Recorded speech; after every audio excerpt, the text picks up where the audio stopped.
Crime correspondent Brianna Whitney is looking into this case and has more tonight. Yeah, so we know the religious beliefs Brooke Hale and his sister followed were similar to what Lori Vallow believed. Vallow recently convicted for the murders of her 2 children. Court documents show the victim's father was concerned about these doomsday beliefs before his son was taken. So what he said in court today was surprising. And to note, we are blurring the victim's face because he is a minor. Please, Your Honor, show leniency towards Brooke Hale. My son, Blaze, has 9 uncles. Brooke is his favorite uncle. A twist rooted in family and forgiveness.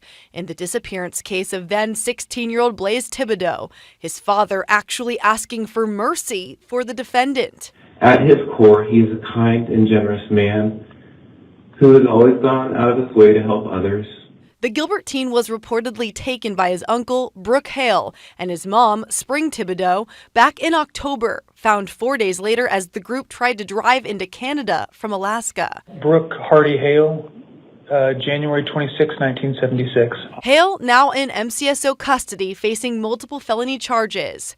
Court documents show Blaze's father said Hale and Thibodeau saw Blaze as a Davidic messenger and servant who would play a significant role in the second coming of Christ and were taking him to where he would receive his calling. This was a calculated effort by Mr. Hale and his sister to essentially kidnap a 16-year-old boy because of beliefs that they had about him. The court documents also said Hale left notes and a will behind for his family. They had passports, they turned off their cell phones, withdrew large sums of money, and had provisions to hide this young man. Despite the court documents saying Blaze did not agree with his mom's doomsday beliefs and felt she suffered from mental illness, the defense argued this wasn't done against the teen's will. We believe that his participation in that trip was willing on the part of Blaze.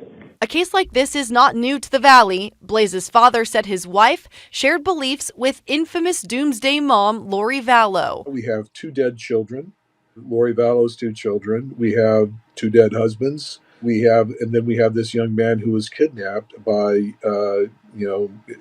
these 2 people in the Davidic cult. Tom Ryan, an attorney unaffiliated with the case, says even though Vallow's case is mentioned in these court documents, he doesn't believe it will be brought up in Hale's trial. I don't think that the prosecution will want to risk a reversible error being introduced in this trial. Ryan says what happened in Vallow's trial and what we'll legally learn from Hale's case may set precedent for legal cases moving forward centered around these cult-like views and radical religious actions. I think you will see more of these kind of criminal prosecutions come up but I don't see these disappearing anytime soon.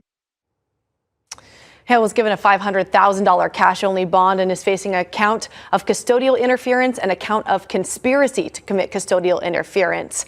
Now, this doesn't end with Hale. Blaze's mom, Spring Thibodeau, is awaiting extradition back to Arizona from Alaska, where she will also face charges. So more to come. Yeah, if convicted, what type of prison time are we talking? So these are class 4 felonies. They're looking at between 1 year and just a little bit over 3.5 years per count. So we're talking multiple years in prison. But I did talk to Blaze's dad on the phone today. He's not ready to address the media yet, and that's completely understandable. He said he's working on just going through the emotional issues and the fallout really that's happened with his family, making sure that they're all okay. Because he was granted emergency sole custody of Blaze after he said his son was taken against his will. Yeah. So it's very difficult there. Turns, yeah, you feel for him. Right. Brianna, thank you so much for the update.